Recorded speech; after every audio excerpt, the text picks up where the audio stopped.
Yes, please start the recording. Thank you, Jane. That went much smoother than last week. We're always improving. Last week was fun also. So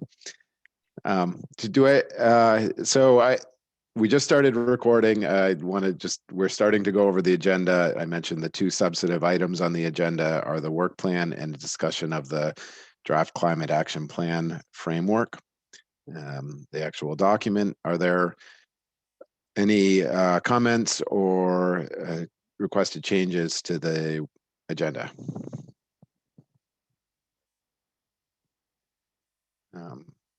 Hearing none, we'll move forward on that score. Next up on the agenda is approval of the meeting minutes. Any comments or changes or objections to adopting the meeting minutes? Jay. Yeah, there was an extra E in my last name in the notes. Apologies for that. Wasn't not the first time it's happened.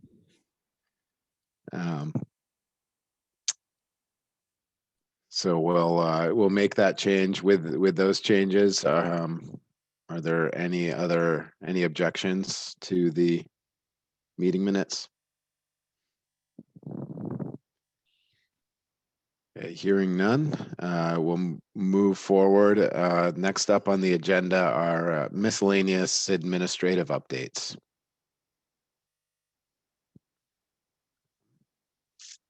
I guess I will I'll ask Jane explicitly if you have any updates. I can provide a quick update for those who weren't able to join us at the Climate Council meeting, and then any substantive short updates that have since come out of that. So just briefly, the Climate Council met on Monday of this week. There were three main areas of discussion. One was the draft climate action plan outline and trying to reach consensus around the nuance of like having draft, one, thinking about the structure and composure of the outline itself, and you'll have a chance as a subcommittee to reflect on that today and your role within that. And then two, sort of thinking about the target date for completion and the implications of that around legislative sessions, rulemaking, and subsequent sort of trickle-down impacts of that. And so the idea was floated that December 1st would be a complete but yet draft, in that it won't have had the final round of public engagement, rather than having a complete and final climate action plan for the first that would have already had that final component of public engagement. We didn't hear any objection to that idea. I think, though, being mindful that we would want to have the plan teed up to ensure that the no regret sort of immediate action policies and strategies that come out of it could start running in the legislative session, as well as through rulemaking, independent of the fact that we still would have to do public engagement on the final pieces. So we're going to finalize that and make sure that we're sort of cementing that idea with the steering committee tomorrow meeting, at their regular meeting. The other two components of the Climate Council meeting were around public engagement and communication with that work, and the work of Just Transition specifically to date around standing up principles and the implications for those principles to inform subcommittee work as well as engagement. And we were able to hear from our now on board Climate Access and RISE consulting consultants who will help champion those efforts. And then finally, we thought about the role of the Climate Council itself in the coming months, recognizing that the meat of the work is really happening at the subcommittees, and how best can the Climate Council sort of stand up and be a voice to sort of hear from the subcommittees in a meaningful way and in a timely way. And we put forward the idea of the steering committee convene the co-chairs on a off bi-weekly week of the council, so that the council's meeting once a month, the steering committee's meeting twice a month. The role of the steering committee would be at one of those meetings to formulate the agenda for the Climate Council, and at the other meeting would be to convene the co-chairs There was challenges around that idea, and perhaps would it make more sense for the Climate Council itself to meet more often and regularly? I've been doing a little bit of, there was no consensus reached on that. If anything, I felt like it was pretty split 50-50 on what the approach should be. And so we'll test that again tomorrow with the steering committee and come up with a proposal for all of you and how that relates to your work and your work interfacing with other subcommittees. So I can't think of anything else from the Climate Council meeting. I will say that there's a lot of conversation around diversity, equity, and inclusion, and how to not only do a better job on that outwardly with public engagement and inviting voices in, but how we can do a better job of ensuring voices are raised and heard amongst the subcommittees themselves. We're also going to talk about that at the steering committee. All within an hour tomorrow, we're going to have some really meaningful conversation on a lot of important issues. But again, it's the starting place, and we're thinking about expanding perhaps the contract we have in place with Climate Access and RISE to do some training across the council and subcommittees. So we're not only thinking about those voices being heard outward, but how we can do a better job internally as we set these systems in place. So that's more than administrative updates, but sort of stay tuned. The only other administrative update I'll share with all of you, as it's really relevant to your work, is that the period for questions around the RFP has come and gone. We had 5 sets of comprehensive questions submitted to us from consultants. Thank you for everyone on this who's sitting here who helped me answer those questions. Many of them were really around timing and like how the contract was going to be paid for, because they see it as a large contract. So a lot of them were asking about time and materials rather than a delivery approach, which is what the state wants. And then there were questions around the carbon budget and greenhouse gas inventory as well. And I think we still need to have some conversation maybe at the subcommittee, and TJ and I haven't followed up with you about this or others, and Colin, about sort of what those questions, how they led to more questions about what we really want with the inventory review, as well as the carbon budget and what we're looking for specifically with the carbon budget. So more follow-up, but the RFP is open till next Monday, and we're excited to see what we get. And based on the questions, I expect we'll get some substantive proposals for us to review and consider. So thanks.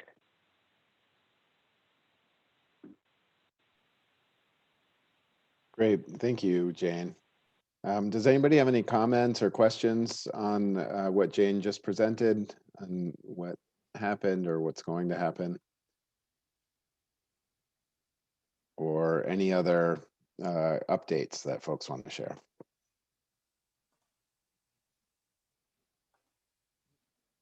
Okay, hearing none, we'll move on to updates from around the council.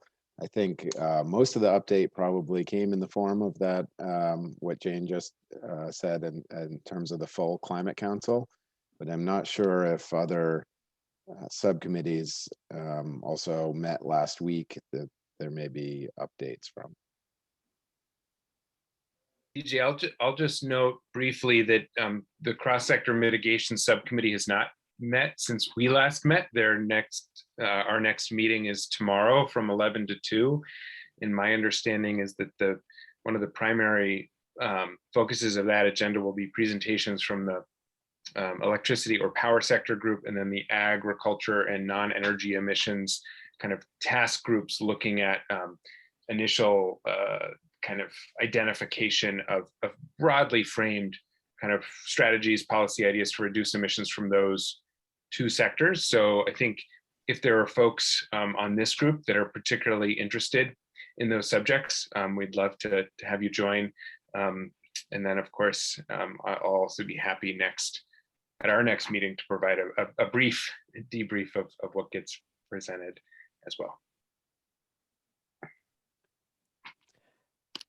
And Great. just to piggyback on that, Abby and I had a chance to meet last Friday and talk a little bit about some of the ideas that are coming out of our group and the ways in which they could sort of converge with things coming out of ag and ecosystems. And she's going to be providing me with some specific asks, some specific requests, so that as we move forward, we do a lot more overlap and sharing. So as soon as she's had a chance to do that, we'll be able to bring it to our subcommittee as well. Great, thanks. Richard, do you have a comment or question?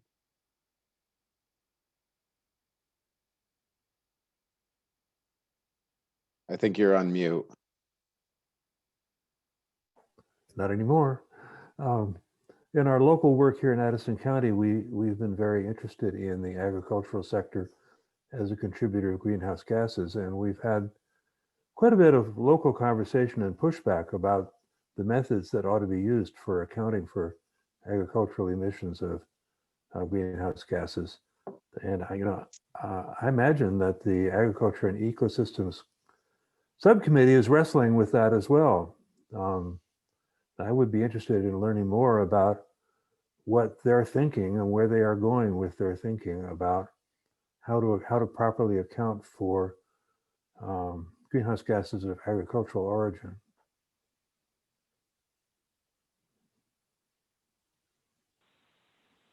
All right, thanks. I think that might be some of the back and forth that we might be able to facilitate here or make happen in between our committees. I think there's going to need to be an iterative process. It seems like that where, as Leslie Ann was saying, if I understood you correctly, that they're going to, give our committee what they think they need for data and information so that they can actually then go and look for mitigation measures. I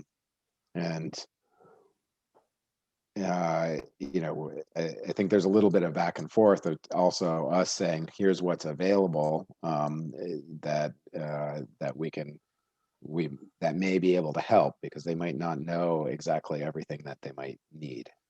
Yeah, so let me just to clarify, although there's plenty of room for discussion and disagreement about what the best mitigation measures are, that's not actually what I was asking about. What I was asking about is how you account for agricultural emissions in your total greenhouse gas inventory, and how you tell whether you're making progress or not. Oh, thank you. So that's a little different, as you identified, and I think a lot of that is in terms of how we develop our greenhouse gas inventory, and I think on the agenda, perpetually on the work plan, is to get that presentation. We will get to it, but not only the presentation, but an opportunity for this committee to provide feedback on it, I believe. And just to add to that, so some of the things that Abby and I were talking about were the actual questions, similar to the questions that we're going to be getting to today as part of our work plan discussion. And I think Abby's also going to be providing questions to sort of flesh out some of the concepts or some of the buckets that we have. So to speak to your point, Richard, part of them was asking whether we are asking the right questions, or are the questions fleshed out enough? Are the assumptions the ones that the ag community would be working towards? So to the extent that when Abby provides a lot of that feedback, maybe we have a little bit more to actually sort of sink our teeth into.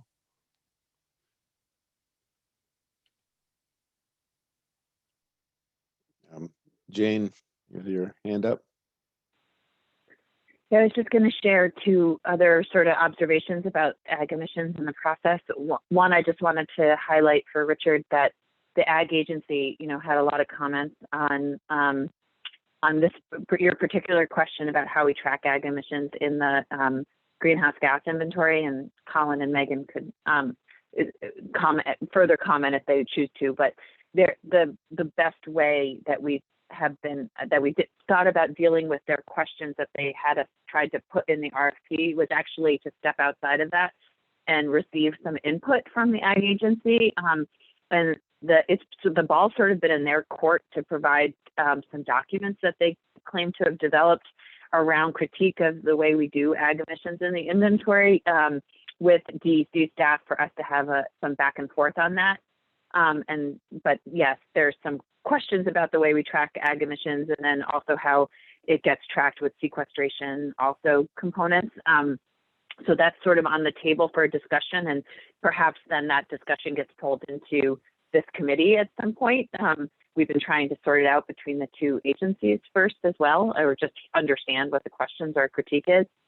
And then second, I'll just share more broadly about who's on first for sort of dealing with ag emissions, just in case you're interested in seeing strategies or learning about approaches.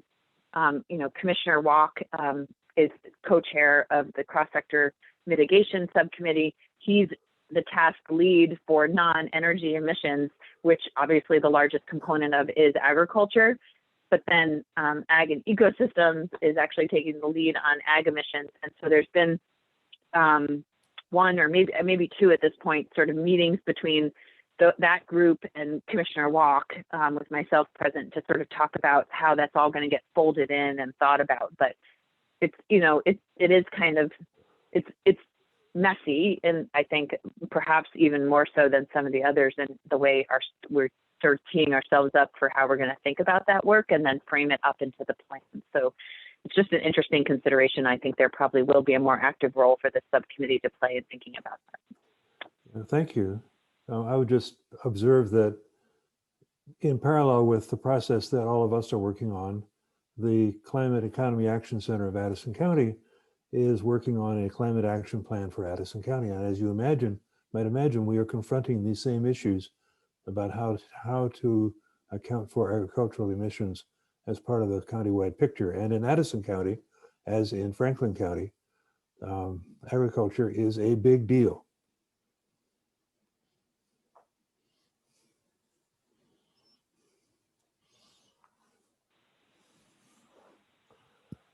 Thanks. Jay? Hand up. Yeah, just a quick update on the rural resilience connection. I've been in touch with the co-chairs for rural resilience, and I think there's going to be a place for our committee through my representation to speak to them. I've watched all their meetings. There clearly is a need for some help and support, and the general area, I think, is impacts is the key word here, and translating climate scenarios to impacts, and impacts can mean a lot of different things to different sectors. And I think that's where a lot of our work, and Leslie Ann, you and I should touch base on that to come up with a strategy and how we could support them.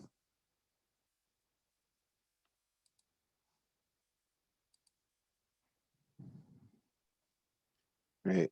Thanks, Jay. Yeah, I think especially to the extent that those questions don't come up today, and as we talk about the work plan, please make sure that they're in there, because we certainly don't want to lose those and have that connection. Colin. Hi, thanks, TJ. Just make this quick, but wanted to touch on Richard's question.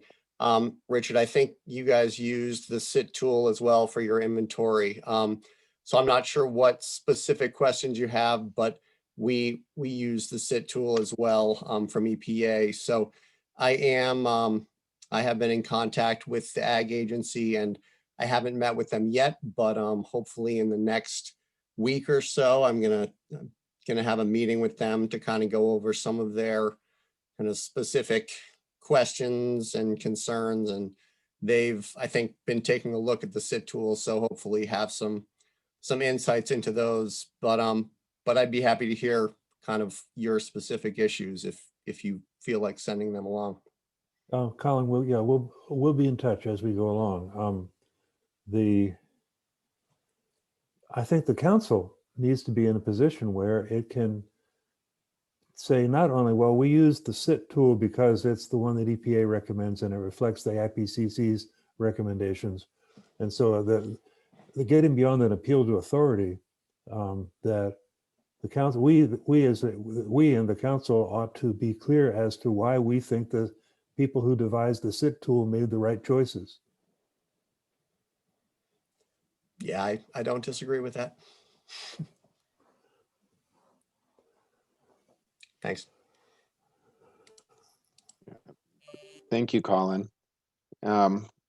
I also just want to talk about the other committee that we haven't mentioned yet, the Just Transitions Committee.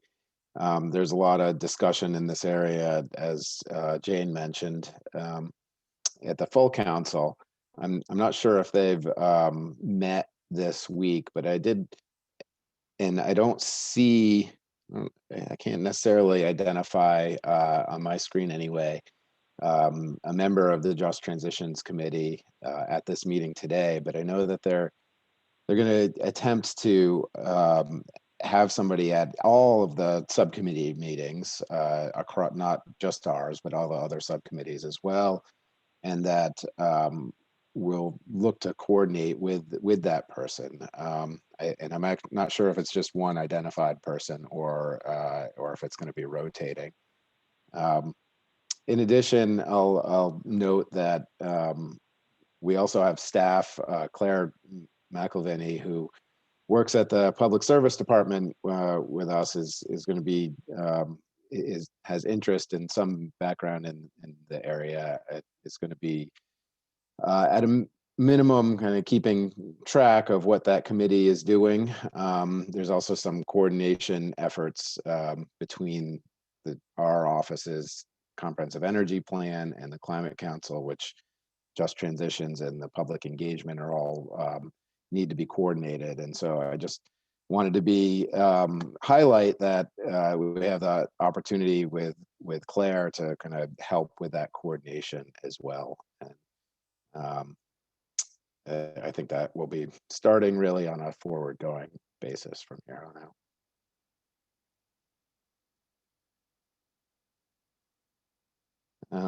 So I think that concludes the around the council agenda item. The two main items now are the work plan and the draft climate action plan, and we have about 50 minutes or so. So I think we could probably divide that up evenly and take 25 minutes to until about 2:20 to talk about each one. I see the message, a message here just about public comment. My thought is to do public comment after each topic. So we'll talk about the work plan and then have some public comment and then talk about the draft climate action plan, have our discussion there and do public comment. Does that work for folks? Okay, I don't hear any objections to that. So the draft work plan, if folks recall from the last meeting, we had a revised draft work plan that folks hadn't had a lot of time to familiarize themselves with, but we agreed to kind of have assignments and take the topic areas that were listed and make sure that we and review the topic area for two things. One is, are we asking the right questions, or what questions does the subcommittee need to answer is probably a better way to frame it. And then two, how should we go about answering it? So not actually answering the question at this point, but kind of setting up that framework.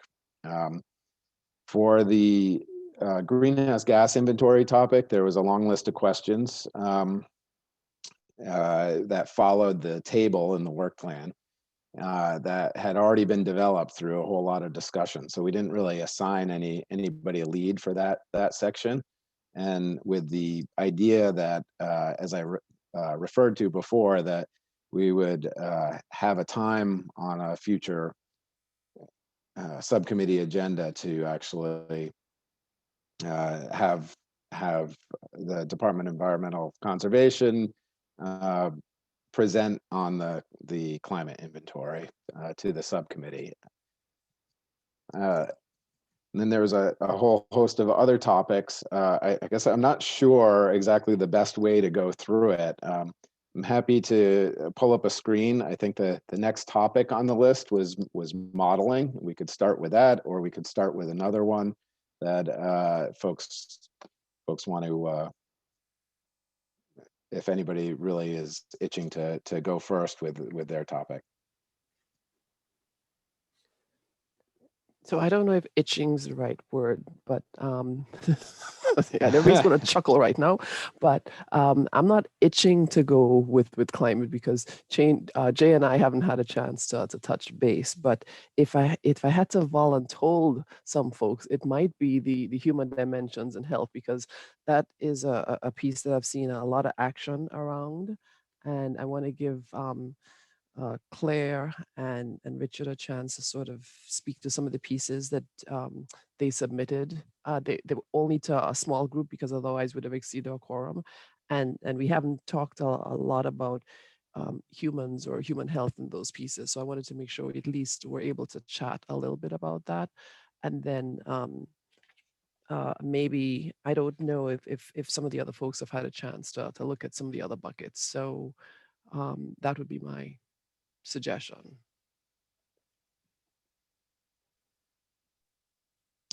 That sounds great. We could start with impacts to human health topic. Do you have a document you wanted to pull up, Leslie Ann, or? Yep, just give me a sec here. Let me.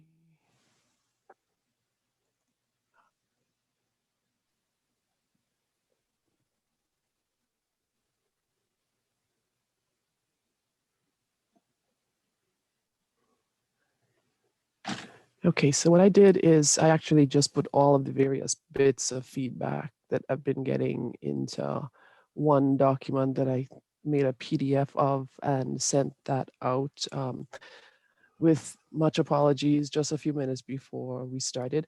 How do I get this into a single screen as opposed to this multiple screen thing that I have going on here right now? I think if you just in the lower right-hand corner, you zoom in, it'll automatically go to one screen. If you go up to like 120 or 140. Okay, perfect. Okay, so the PDF that I sent out, like I said, I've been putting together all of the comments that at least I was copied on. So John Adams provided some high level curation, governance, provenance information that we could be thinking about in terms of data. So John, I know you're on. Maybe if you would pop on when we start talking a little bit more about the contributions to the draft climate action plan itself. That sounds good. Okay. This is not scrolling very well here.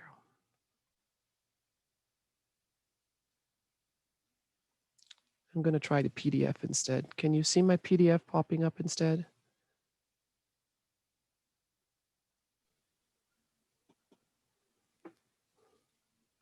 Think so. It's coming slowly. Okay.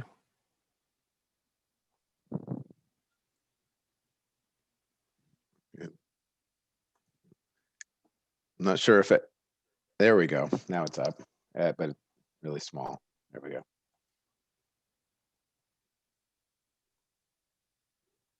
Better? Or should I go up one more?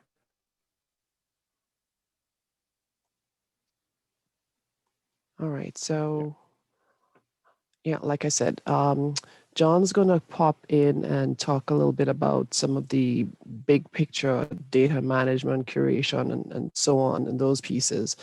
And then what I did is I started to brainstorm about other examples of portals that we have existing right now, including the climate change in Vermont, which Brian sent in. Thank you, Brian. The flood ready resources, which we have, Ned Swansburg sort of took the lead on that. And then BCGI, which again, John can sort of speak to. So I just put some screenshots of those 3 sets of resources that we have in this, this PDF. so that you have a sense of what some of the work that's already been done in this area looks like. And then on the 5th page is where some of these human health and dimensions feedback starts. So Claire, I'm going to pass this over to you if you would like to walk us through some of the elements that you brought. Sure. And I guess also I'll just add to the portals, the EAN Community Energy Dashboard, I think would probably fit under there as a really good resource for energy data. And then also just add that the Department Public Service is working with EAN and a lot of other stakeholders to develop another energy related portal, which does not currently exist, but is in the works. And yeah, I had offered Leslie Ann some thoughts on the human dimensions and health task, which I don't think I necessarily need to walk through everything here, but I'll just highlight a couple questions I had when I started to think through this. And for those, just for context, my background academically and professionally has done a lot of interdisciplinary work on sort of the interaction between people and technical systems. So I guess that at a high level, I realized I wasn't quite sure what the goal of this task in the work plan was when I started sort of fleshing that out. So I don't know if others have ideas on that, but it seemed like that is one thing that we may want to detail more specifically. And then I was working through, I sort of pulled out, there had already been some items for consideration in the notes, and they seem to fall in 2 buckets, one being sort of the impacts of humans on humans related to climate change, and the second being sort of like what is the capacity for human and social systems to adapt, capacity or ability to adapt. And the questions here really speak to sort of the data that's required to understand that, also data and related tools. And also had some questions here about sort of the different perspectives that currently, under the general items for consideration down at the bottom, what different disciplines or perspectives currently inform our understanding of these issues. And this is something that I think was spoken to at the Climate Council meeting on Monday. And also, as TJ mentioned, I've started attending the Just Transition Subcommittee meetings, and I attended last week, and there was a brainstorming activity about the principles. And one of the items that was brought up was sort of understanding different ways of knowing and how that might be incorporated into sort of the work of the Climate Council. And it just struck that as we talk about human dimensions of this, lots of different disciplines and perspectives speak to that and have different ways of measuring and tracking and assessing those impacts through data and frameworks. So I was trying to pull those out in questions. So I can walk through the different points here, but at a really high level, that was kind of the questions I had as I started to think through this task. What are the goals? What are the impacts on humans related to health? How do we understand the capacity to adapt and change? And then how do different disciplines sort of inform those in terms of data and metrics that we'll need to understand?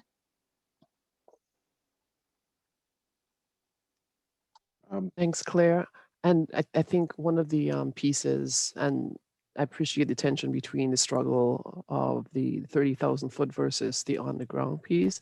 And I think I really, really appreciate your taking more of a 30,000 piece, because it's part of the sort of merge between the work plan and how all of the pieces that we're thinking about in terms of science and data, broadly speaking, could help interact with the entire climate action plan. And so to the extent that some of these questions that you're raising are part of the broader framing or framework of how we present the information, once we've made sure that all of the voices at the table to bring the information in an iterative 2-way piece, So I appreciate that part. And I think as we sort of step on through and think about it a little bit more, we can then see how some of those might sort of fall out either naturally or may need to be specifically targeted to make sure those pieces are really being well thought about in terms of measurements and understanding and so forth. So I thank you for that.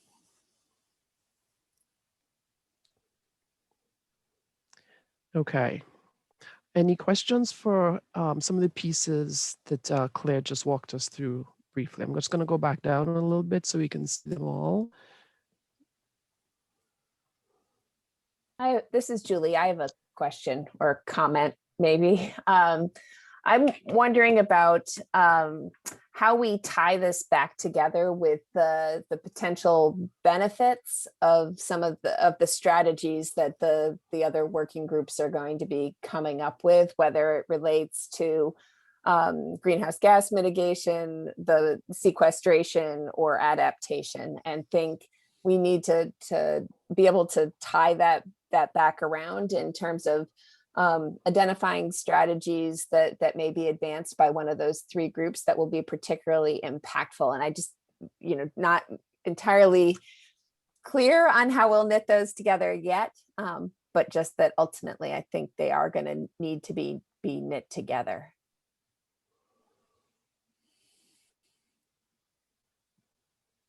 Yeah, I would say, oh, sorry, TJ. Oh, go ahead, Claire.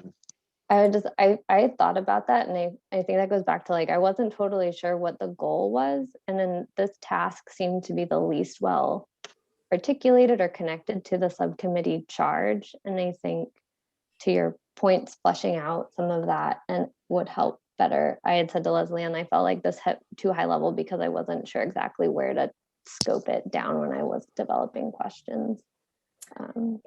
Yeah, I mean, from my vantage, I think part of what this section is intended to get at is kind of translating these other buckets of work into something that feels more tangible to humans, to Vermonters.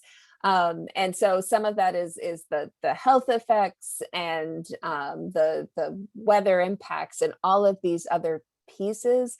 But I think then also making sure that as we're looking at strategies, that these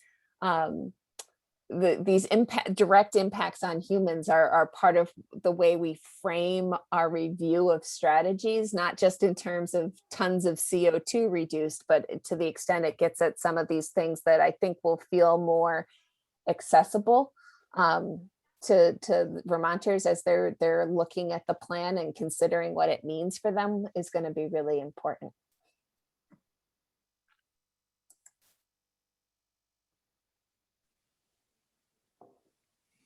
So I know that this is kind of the initial list of questions here, and this is only a partial list that we're looking at on the screen. But I guess the question that we need to think about either today or over the course of the next interval between now and our next meeting is, are these the right questions to be asking in this area? And then also, how are we going to go about answering them?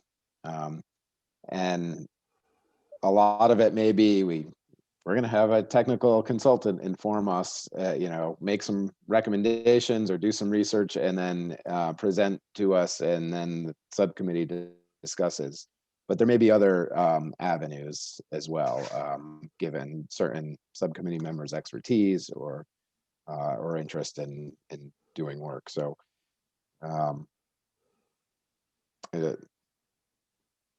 just from the point of kind of framing up the work plan and how we move forward, given a limited amount of time today, I just wanted to throw that out there. But Jay, looks like your hand's up. Yeah, just a very practical point of advice here so we don't get lost. But there's a lot of data that I would imagine is going to be hard to have to do these things, and reverse engineering some of what we want to do from what we can do and making that distinction, I think, is an important task. Also work that's on us.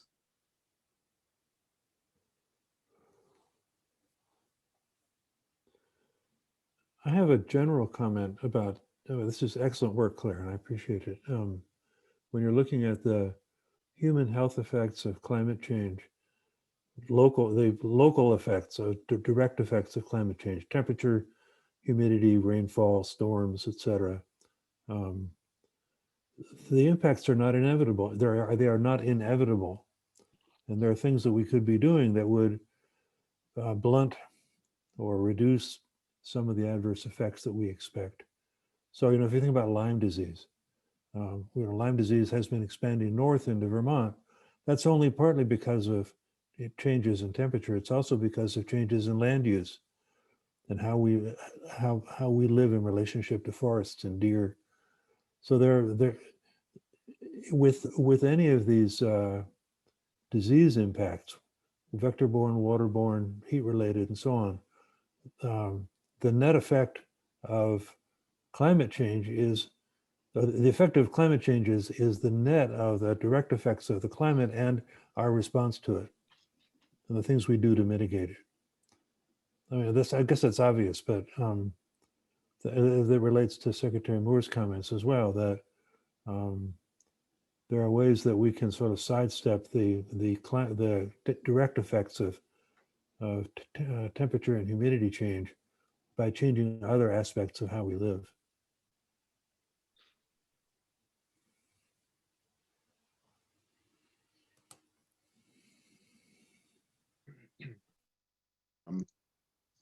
Other comments? Just one more thing I want to say is that the Vermont Department of Health's website on climate change impacts is excellent, and I'm glad somebody pointed me to it.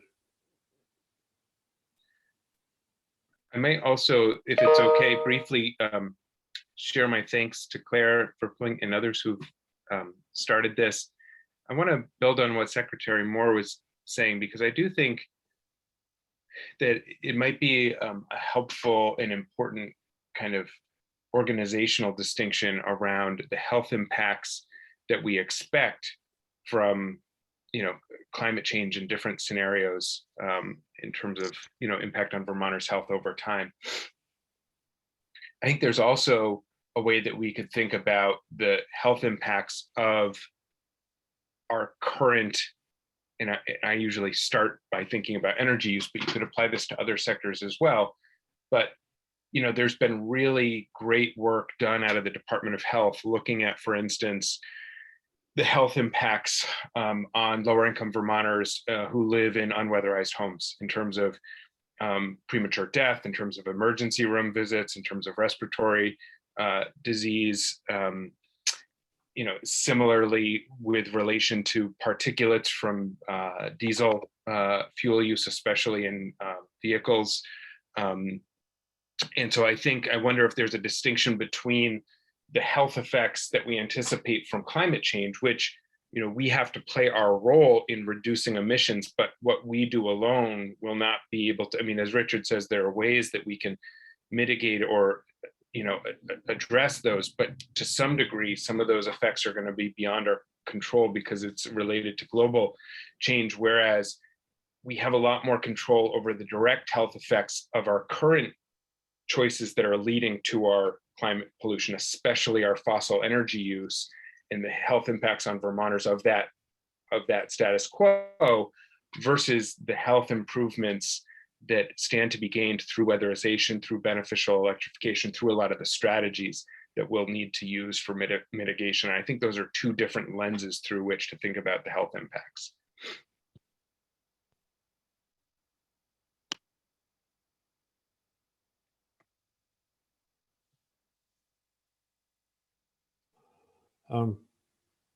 Lesley-Ann, were you going to go on to mention the health impacts of migration?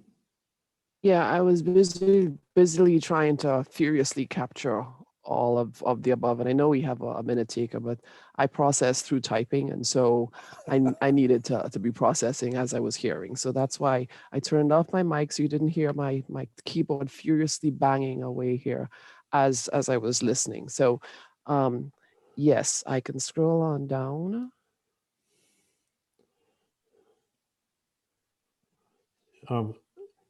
I want to just, if it's okay, I'm just going to, there's a whole page of text here, and I can say this really quickly. The 5 areas that we've already identified in terms of human health and human impacts are great. This little essay that I wrote here was about health impacts due to climate change effects elsewhere. In particular, I was looking at coastal flooding. And we're not going to have, we're not next to the Atlantic or the Gulf of Mexico, but millions of Americans are. And I confidently expect that we will have waves of emigration, some slow, some fast, from people emigrating from coastal areas and wanting to relocate elsewhere. That may happen slowly, it may happen fast, but we need to be prepared to look at the health impacts of that kind of rapid influx of internal migrants within the United States. And Vermont won't be the main target for such people. It's too darn cold here for people to want to relocate from coastal South Carolina to Vermont. They're going to move inland in South Carolina, but still, we should expect looking at a 30 to 50 year time frame, the possibility of very large population movements within the United States that are driven by sea level rise. And we could have tens of thousands, perhaps hundreds of thousands, but certainly tens of thousands of climate refugees trying to live in Vermont.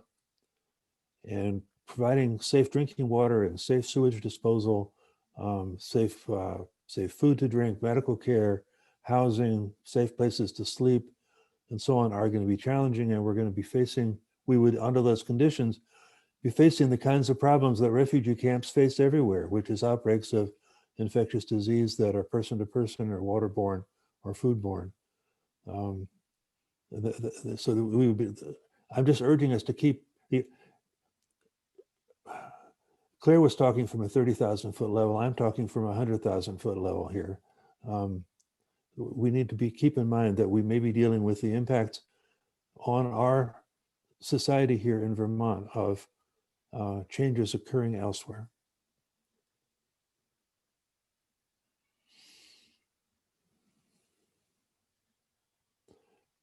Thanks, Richard. And there was an article on Sunday that actually was speaking about this.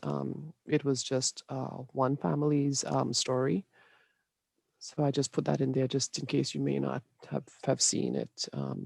Yeah. And there are a number of folks. Vermont state government has been very pleased to have 1,000 families move into Vermont because of the pandemic. These are people that came with money. They came and they bought houses. They provided children for our schools. They brought all kinds of resources with them.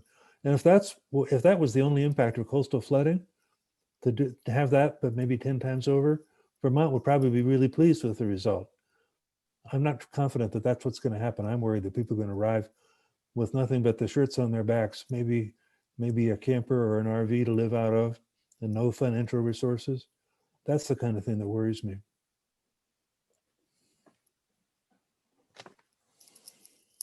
So these are really good points, Richard. Thank you. I'm cognizant of the time and having another agenda item, and maybe it's subconsciously purposeful for me to overstack all the agendas here with my advocacy for longer meetings tied to it. But I want to bring the conversation and focus again on the work plan, if I can, and say these are all really important issues, and I want to decide them today. And I don't even want to answer this question today, but the question is how should this committee go about addressing this in the climate action plan? And we need to figure that out so that we can actually start to go about addressing that. I'm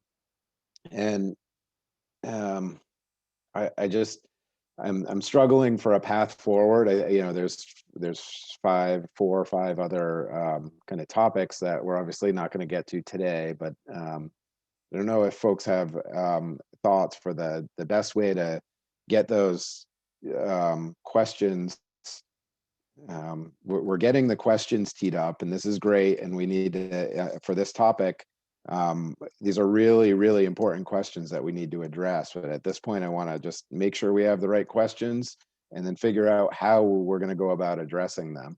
And so I guess I'm looking for suggestions on how to structure the next steps.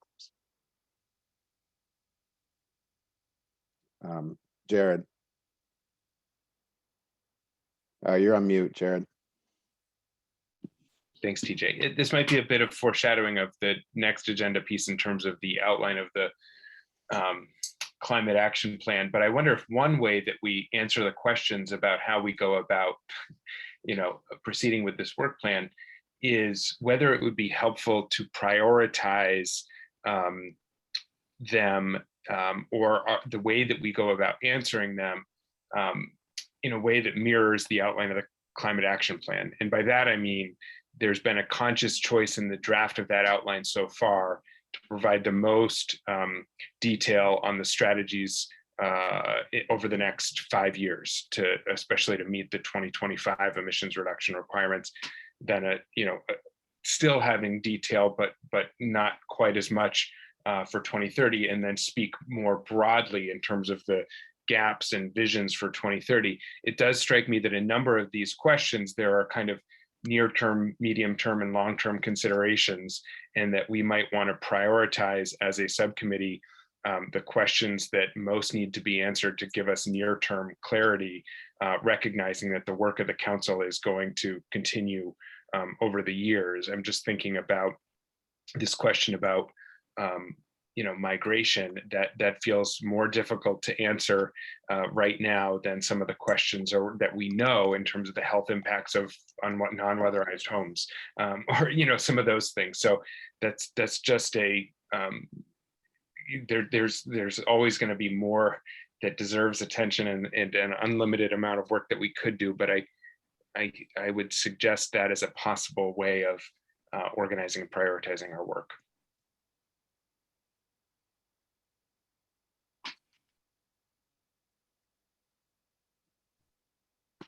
Thanks. And Thanks, Jared. Go ahead, Eric. Go ahead, yeah, I was Leslie. about to say to sort of piggyback on that, Jared. Totally agree with that, and I want to offer, if because we haven't had a chance to talk about our input to the climate action plan, which is why it's the second piece on here, and just the same way as Just Transitions is to try to sort of spread itself amongst everybody to make sure we all have the guidelines and the principles. I'm going to offer that maybe what we could be doing as Science and Data is to offer some of those overarching pieces that then help with that prioritization that you're talking about, so that when we do talk about resilience, when we do talk about mitigation, we do talk about sequestration, they all fit into a larger whole. And the larger whole doesn't have to be accomplished by the 1st of December, but at least we have a parking spot for when we come back on the 1st of January to say, okay, so let's pick up from where we left off. And these are the pieces that we didn't get to. So it's sort of like, okay, thinking about what we need to do. And then once you know what you need to do, then you can start saying, okay, so this is what we need to do by December. And this is what we can start doing in February. And this is what we can start doing in 2023. So there's that sort of like two sets of timeline thinking thing going on. I'm going to stop and let others react to that first before I react. Sorry.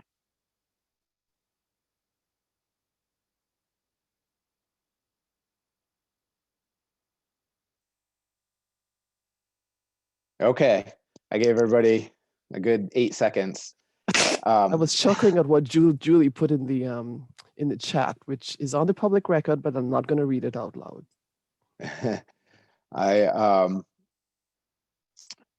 I guess I agree with that, and having that prioritization and determining what can be overarching and what needs to get done by December 1st. But I still think there's the step before that are what are the questions that we need to be asking, as we can't prioritize until we're sure about the questions that we need to ask. And then how can we go about answering them? And how we go about answering them could inform, for instance, well, addressing climate migration is, the way we would go about answering that is a process that is going to take longer than, the next 7 months until December.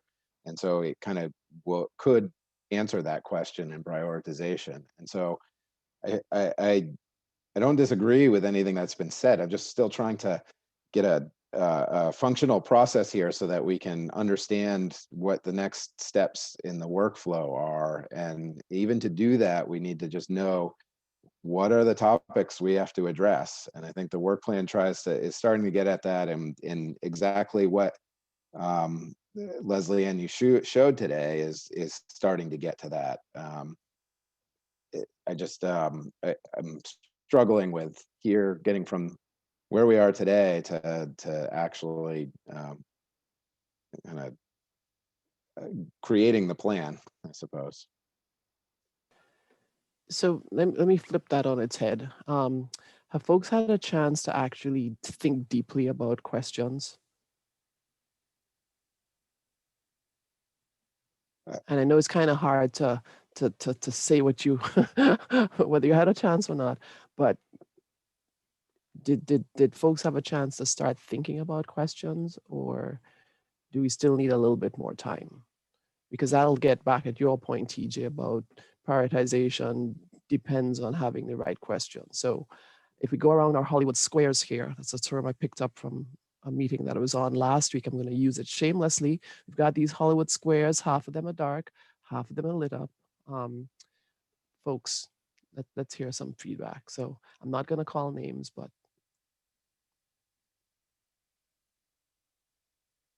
Lou, Brian, Jay, Jared, Richard. I would give myself a barely passing grade on that, so need more time.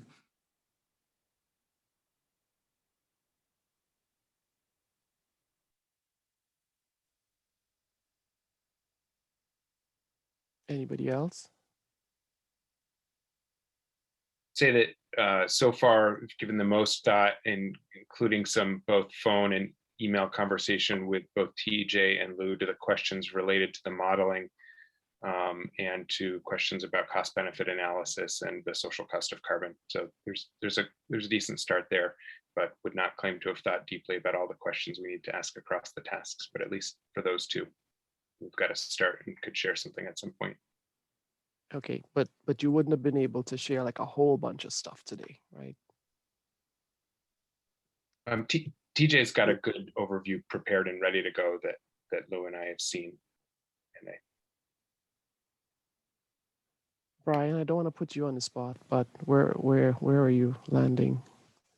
Struggling to really understand the goal. As I think about this, and we think about population migration, that's something that's well outside the borders of Vermont, outside the borders of our plan, in the effectiveness of our plan.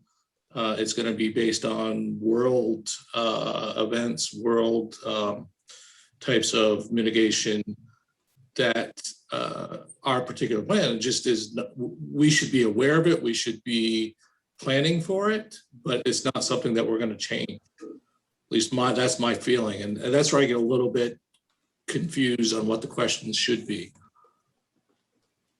Okay.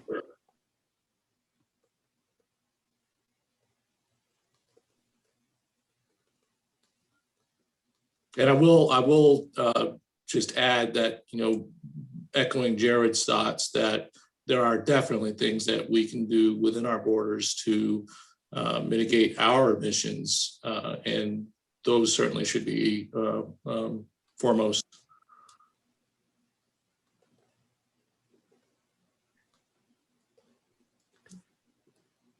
All right. Did I get everybody?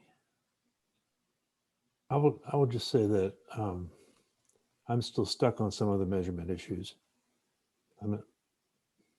That I don't see a clear path yet to settling some of these questions on the measurement issues.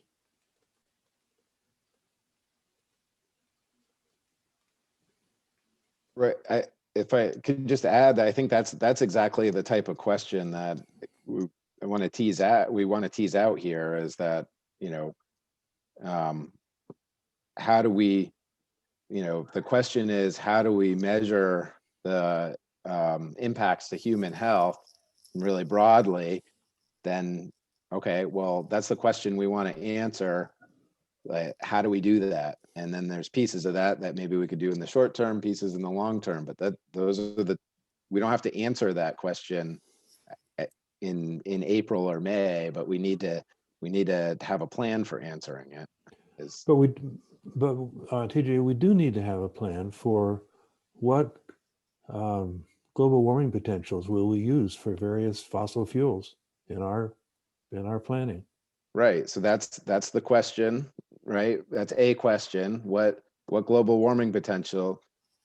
The next question is, how are we going to answer that? How are we going to determine what the global warming potential is? And then you know, the answer to that then we can say, okay, well, how are we going to answer that? DEC will give a presentation on what we use now and some of the greenhouse gas inventory. The technical consultant will provide recommendations, and then the subcommittee will discuss and decide. And we could actually put a timeline on that. And that's really what, and I don't know if that's the right path. I'm just you know, throwing that out there. But as an example of what that's really what we need to figure out in order to have a work plan to make these meetings kind of productive and actually write a climate action plan, I think. And I might add who needs to be brought in to inform those discussions. I just mentioned technical consultant, but it could, you know, that's another avenue or another question that we probably should be thinking about up front here. And to give folks a chance to think about the bigger question, I want to respond to that very specific question that you just ended with, TJ, on the GWP value question, which is, my understanding is that there are some states, including New York and California, that are doing both a mix of using some GWP 100 values and some GWP 20 values. I think it would be really interesting at some point to hear from the professionals who are running those inventories in those states about how they thought about when it was appropriate to use a different GWP value for a certain source, and then how they did that. I mean, my initial thought when I thought about that was, well, you've got to kind of, I mean, you want transparency about either or both, but mixing and matching could lead to challenges. So I would say, in terms of how we answer that question, I would add to that list that it would be helpful to be in conversation with other states that are doing that differently and are incorporating a GWP 20 value, at least for how they track methane. Let me just thank you, TJ. Jared, I agree with that. Pretty soon, the various subcommittees are going to have to grapple with what actions they want the state to take to reduce greenhouse gases. And some of these decisions are, you know, are really quite consequential. I mean, but currently we treat the global warming potential of wood used for heat as zero. Okay, that's a major decision that it was embedded in the existing plan. Now, that might be the right decision, but that's at least open for discussion. The global warming potential for natural gas, if you account for fugitive emissions in the extraction and transmission process, may be twice what it is when you measure it just at the burner tip. So these decisions about global warming potential could lead you to different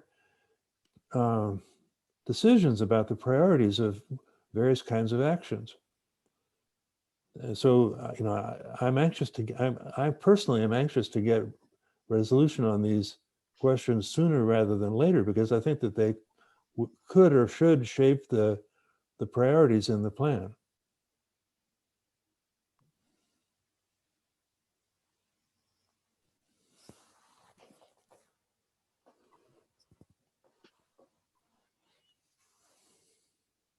So I agree with you, Richard.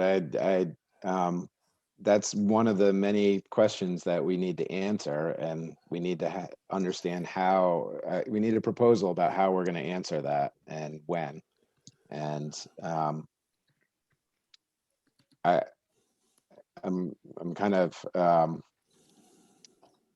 I'm starting to be at a loss of where to go here, because I really think we need to ask the questions and figure out how we're going to answer them. And I know I've said that like 6 times in this meeting, but it's very easy to dive into, oh, well, here's what they think the answer is, but we need to make sure we're all on board with, here's the process that we're going to use to answer these questions. And we're not making a lot of progress, and I'm starting to get frustrated, and I think you are too. You want to answer these questions, and so this is why I opened it up for suggestions, and we're going way over the time we wanted to allocate here. So I'm open for suggestions. TJ, if I I have may. previously identified 8 or 9 specific questions that you and Jared have correctly summarized as being mostly about global warming potentials. And there's like 6 of them that are worth addressing. Now, we've also asked the contractor who's chosen as a result of the RFP is also being asked to address this. We could wait for the contractor to weigh in, but we might be looking at September or October before we get an answer from the contractor. So that disturbs me a little bit. And when you ask for a process that says, well, let's wait for the consultant, I don't think is a useful process.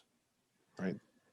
So if I may, it may, it's starting to sound like we need a little bit of time and space to actually sort through a lot of stuff for ourselves as individuals before we can actually speak to things collectively.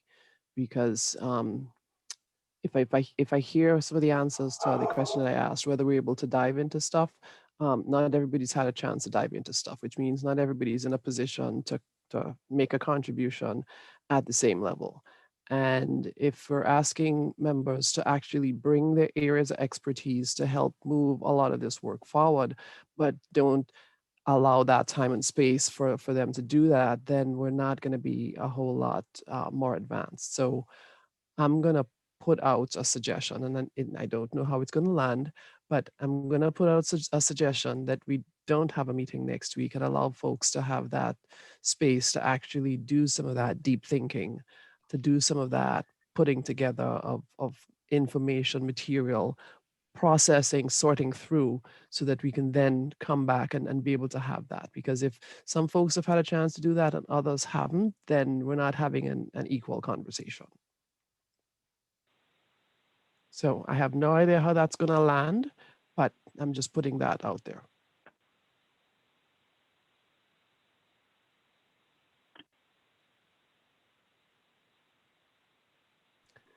This is when you either shake your head in one direction. I'm not going to tell you which direction it is, but at least let me know that I wasn't on mute. Okay, I wasn't on mute. That's a good sign. Next question. What do you think? TJ is asking for some help. Can I propose an amendment to your idea, Leslie Ann? As long as it's a friendly amendment. It's totally friendly. Okay. So there's some conversation happening in the chat, and I think you all see it this way, but maybe for my own benefit, I'll just articulate your work planning and your priorities, and then sort of tie this into the climate action plan too, and the draft. It feels like there are these discrete independent tasks, some of which have been sort of elevated to the top already through your work planning efforts, that sit firmly within this subcommittee to carry forward, whether it's critique of the greenhouse gas inventory or methodology for the carbon budget in concert with the Ag and Ecosystem Subcommittee. There are some discrete tasks that are in service of advancing the larger climate action plan, but really are wholly within this subcommittee. Many of the other priorities or work planning efforts are driven by the other subcommittees, I would think, and their need for your expertise to support their efforts to raise up strategies and recommendations. And so I wonder if, especially if you took a pause for a week and then came back perhaps with a longer, more substantive like meeting where people had time to really put effort in, that there could also be some due diligence, perhaps supported by me helping you all in like outreach to the other subcommittees to sort of test their needs. I think some of that's been done, but not in the clear path. Like the carbon budget is one for me right now. I'm like, it's like there's a task lead in ag and ecosystems on the carbon budget methodology development, but they don't really have the expertise alone without input from here, I think also to sort of think about that. And so, and I'm sure there's a lot of other things in cross sector too, Jared, that are like need input from science and data, but haven't been structurally thought about yet. So perhaps there's something around that gets at then ultimately your work plan and the discrete tasks of this data in support of the other work, as well as like how science and data's work is going to fit into the climate action plan. Because I know we were going to talk about that today, and perhaps we'll still have a few minutes to, but I don't think I've done a good job yet in my efforts with this outline in thinking through. I've thought about ag and ecosystems, the rural resilience, and cross-sector, but I haven't thought really, even just transitions, but I haven't really thought about where your discrete tasks as well as your larger visioning fits into the climate action plan. And that's worthy of a thoughtful conversation too with all of you. And maybe that'll be better informed after your thoughts and due diligence with the other subcommittees. So hopefully I pieced that out as a friendly amendment, but I'm not quite, maybe I didn't, maybe I added more confusion than it was worth, but it does feel like there's these two threads and it's sort of getting messed up right now for me. I wonder, I really appreciate your suggestion, Leslie Ann, and I think I'm cognizant that different folks work through uncertainty and these questions in different ways. Some folks like to have their own space to kind of think through it and take notes. Some folks like to work through it in discussion. I wonder if one option would be, since we had identified those separate kind of tasks and the questions that need to be identified for them, I wonder if one option would be for the folks that haven't yet met to think through those together, hold this time and use the Zoom meeting for breakout groups by subtask to think through those or identify those questions for those tasks that haven't yet been able to go through that process. That might be another option to add to the table. I don't know if the challenge is folks haven't had time, but then if we take a scheduled meeting off the books, which could help us work through it, is that going to actually move us forward, or is that going to just lead to more delay? I don't know, and it might be different for different people. Plus, the other piece is the public meeting part of that. So, you know, if there are two folks meeting, it's one thing. If there are 4 or 5 meeting, it's yeah. So there's that piece that. So maybe a different option would be not a full Zoom meeting, but I think most of those task groups are only 2 or 3 people, so there wouldn't be a quorum. Right. Maybe that's just kind of like task group meeting time next week rather than a full committee meeting. This is, I appreciate the suggestion, Jared, and I always enjoy small group meetings like that. And Jane, I really appreciate your recommitment to getting the other subcommittees to identify the questions that they want answers to that this subcommittee could help with. That's what I understood you to be saying. You know, I mean, we could just, the sort of cartoon version of that is we say, well, we're not going to meet again until we have some questions from the other subcommittees that they want answers to.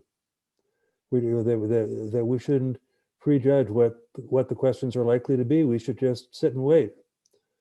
In the case of the questions that are agitating me about global warming potential values, it seems to, I can't believe that the cross-sector committee wouldn't want to use the best values possible in their deliberations. So, you know, we might as well be ready to answer those questions, even if they haven't explicitly asked them yet. In some cases, they may not know that there are questions until we about the choices for global warming potential until we raise the question with them. Anyway, I would be happy to have a chance to meet with people who are interested in these questions about global warming potential as a smaller group and have an, we could identify 7 or 8 of them and go through what the issues are with each one of them. And it would be a useful discussion, I think. Anyway, I'm done. I too have a medical appointment and I'm going to drop off in a couple of minutes. So thank you for the opportunity to express myself. Thanks, Richard. Okay. So can we have that be a task of the liaisons between committees to engage, or is that something maybe with Jane together so that we're engaged with the other subcommittees and we're explicitly asking? And I agree with you, Richard, that we also have a scope of work for our own subcommittee that identifies some questions on our own, and so that the Climate Council has adopted and wants us to answer. So if we have the liaisons explicitly reach out and then hold that hold that time 2 weeks from now to be a longer meeting to substantively get into it, and then those groups meet in between for each topic that we already have, I think we could make some progress. So that was a second for your motion, Leslie Ann. I'm glad to see it didn't just fall completely flat through the floor. Okay. So I would suggest that are we still sticking in the subgroups that we had identified last week? I'm as I said a moment ago, my burning interest right now is in the global warming potential across all the different fuel sources, not so much in the human health area, even though you all have me identified as an epidemiologist, which is true, but that's not where my burning concerns are right now, so to speak. Okay. I think I had an action item to reach out to Jared and David. And so I'll put that back on my to-do list. Jared, you had reminded me of that last time, so I'll remember to put that back on my to-do list as well. So we are at 2:49, and I would love us to sort of pivot to hearing from our members of the public at this point. So if you're able to raise your hand, I see Mark has raised his hand.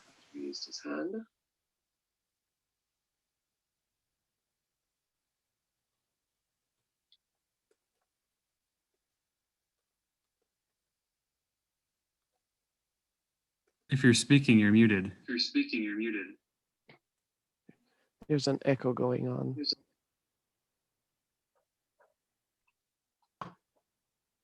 Yeah, are you waiting for me to speak?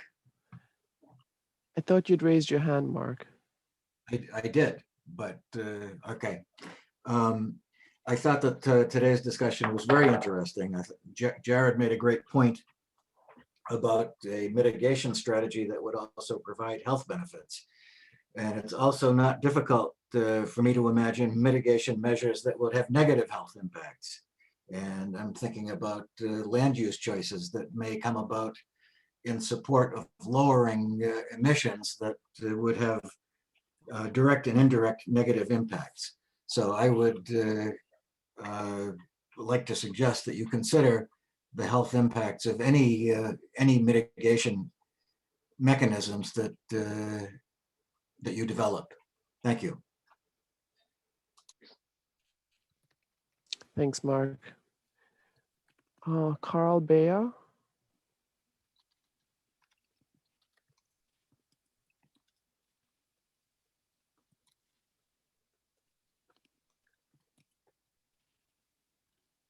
Thank you. Rygate Energy Committee between Wells River, Barnett, Peacham, and Groton on Connecticut. Can you hear me? Yes, you're coming through clearly. Okay.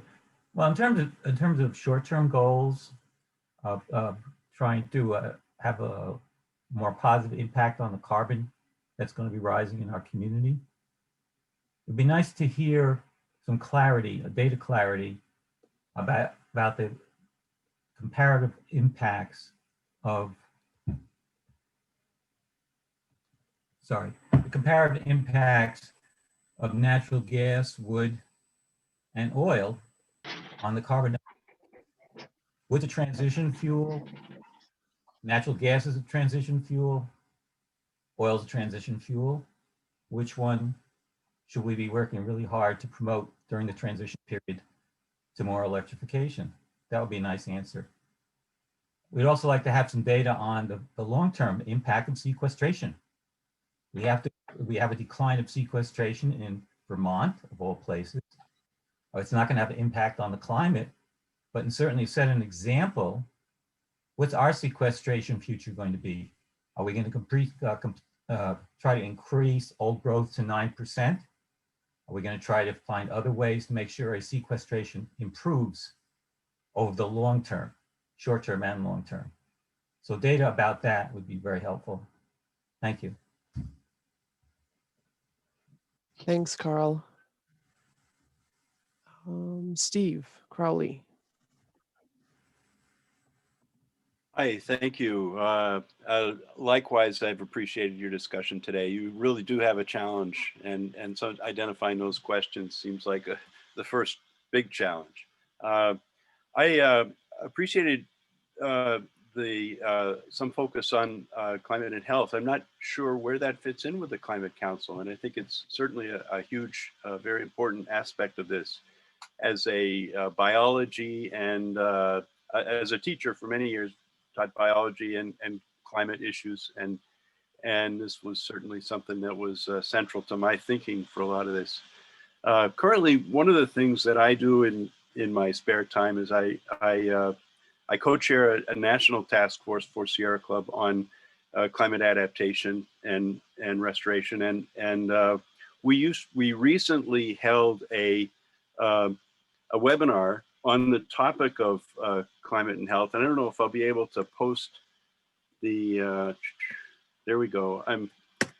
I just put a link to that webinar in the chat, and it was really outstanding. We had help from Dan Quinlan from the Vermont Climate and Health Alliance in identifying some great speakers, and they were tremendous. They're people who are actively working in providing services in drought challenged areas in Kentucky and Puerto Rico and other places.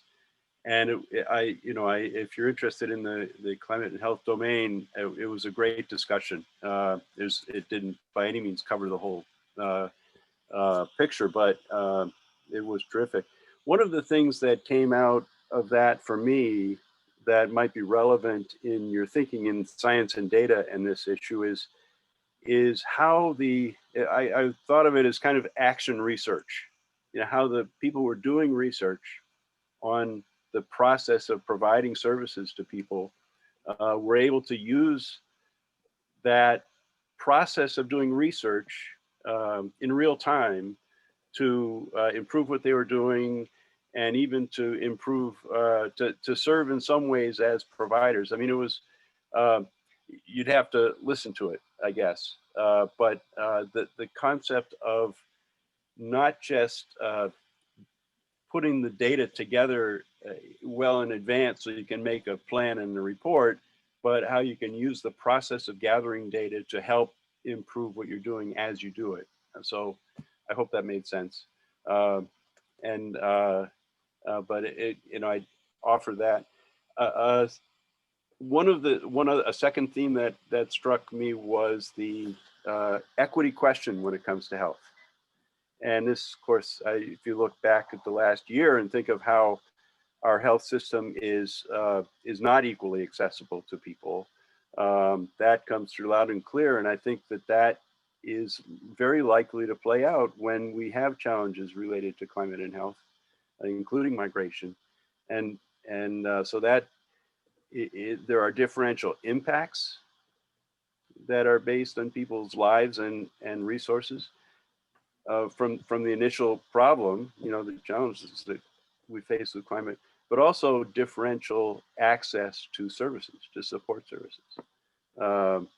and that came through loud and clear. So that's something to really think about with that, where you might be able to think about lessons from COVID that tell us something about climate change.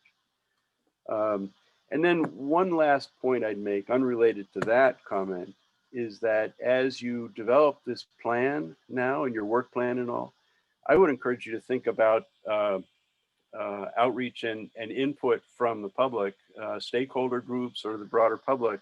Who are the stakeholder groups? How do you start to get that? And maybe if there's, I know you have an engagement contractor that's on board, but and that might be a way to work this out. But I would encourage you to start thinking about stakeholder groups, to start engaging. It's not too early to do that, and that might I could easily see that helping you all process these initial questions you're challenged with. So I'll leave it at that. Thank you very much. Thanks a lot, Steve. And George has his hand up. Hi. So I have several observations regarding the comments and discussion on global warming potential. I think the idea of having a narrowly focused task group that works on that issue within the Science Data Committee would make sense, preferably in a public forum where public can watch what's going on and perhaps contribute as needed. Independent of that, I've been doing work in this area, looking at the IPCC report language that specifically deals with metrics, what's called Chapter 8 of Working Group 1, the report back in 2015. In there, it's very technical. Nonetheless, there is an underlying metric, which most people are probably not aware of, that's under the hood of the what we call the global warming potential. It's called the absolute global warming potential. And to some extent, if it's used correctly as a metric, it might be able to finesse the question of which global warming potential to use as far as a rate multiplier. And I've been doing some experiments with that in software. I have a prototype of this concept in spreadsheet, and I'm trying to morph it into a software tool with the expectation that I can then report whether or not it's a useful tool to gauge these trade-offs. One of the things we haven't talked about is societal cost. And typically societal cost is how you try to add emphasis to certain kinds of policy decisions because you want to avoid incurring more cost as a society. The IPCC seems to have come to a consensus in very recent times. They're about to publish a report, I believe in early May, that urges all policymakers to consider accelerating their efforts to reduce methane as a high priority. The basis for that I haven't read about. I have not read that report. It's not public yet. I think there's early editions. The main concern is the imaginary red line that's in the future between now and 2050.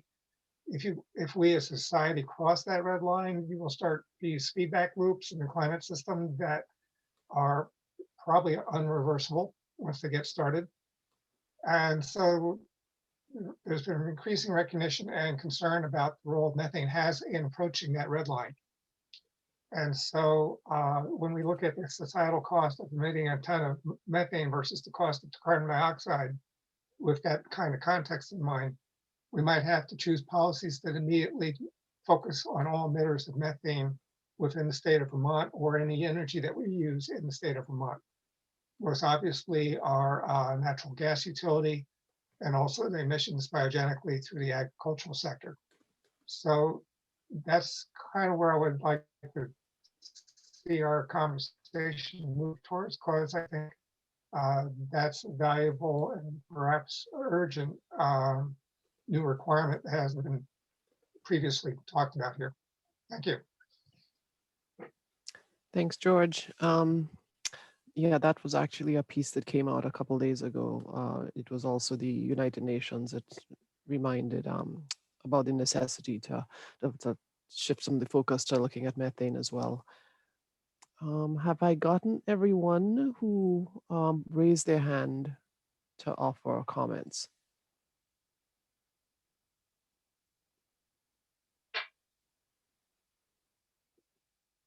Okay. Thank you for all of those really good material in them, and some of the pieces that hadn't heard about. So always great to be able to listen to a lot of the cutting edge things that are being observed or read or understood in the public forum. So thank you for sticking with us as you always do. Much appreciated, and helping to flesh out some of those additional pieces. So we are just a couple minutes over our time here. I would like to invite anybody from the agencies who are helping us, who have not had a chance to maybe just say a couple words. If you want to just pop on, I want to make sure we're being inclusive here.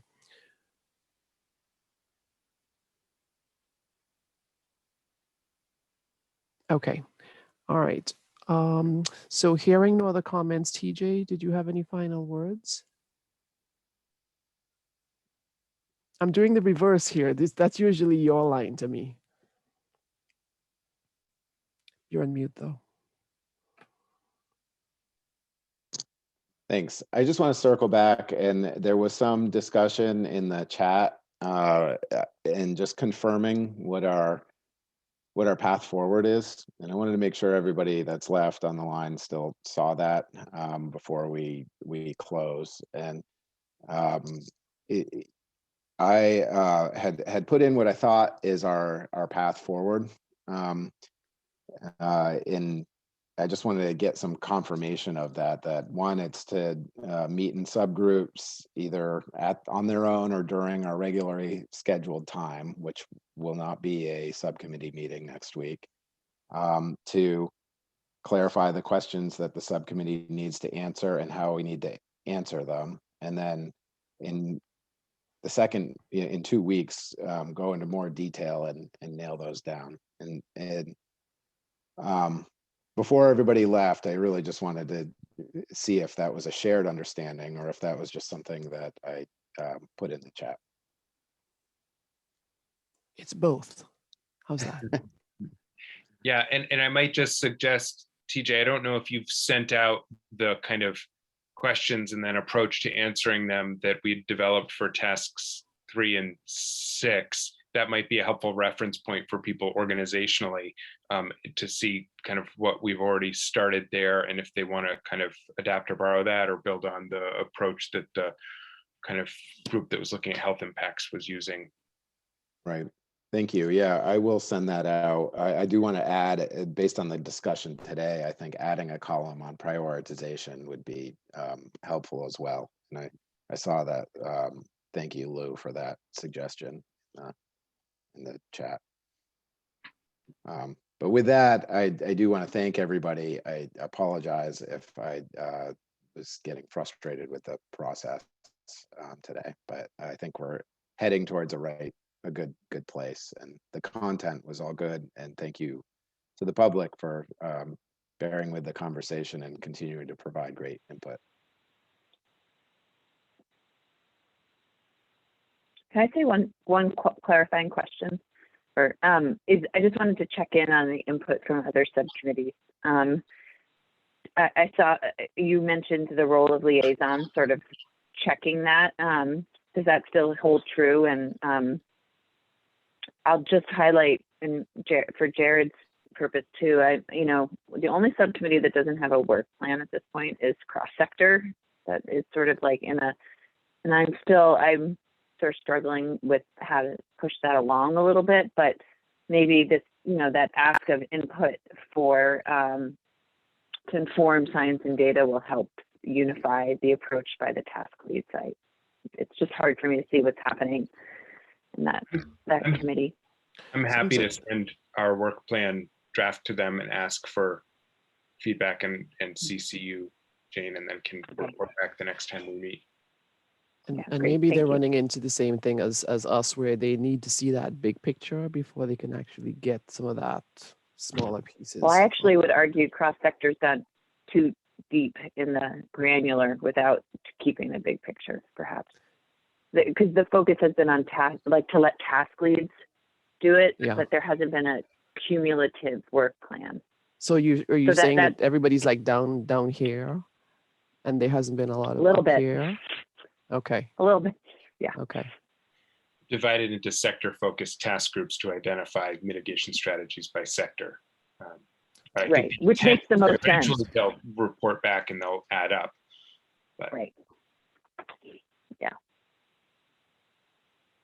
Okay. Anyway, but rural resilience has a plan, and I like for you, Jay, and there's actually clear science and data needs that have come out of that work plan, I think. And then same for ag and ecosystems, and yeah, just transitions too, actually, with science and data with respect to thinking about mapping, and that component too. So yeah, that'd be nice to bring that work back. So Jay, I know you for rural resilience, we can touch on that. I can add that to their agenda this week because I normally touch base with Erica and Catherine on that. Okay. And then ag and ecosystem, same thing.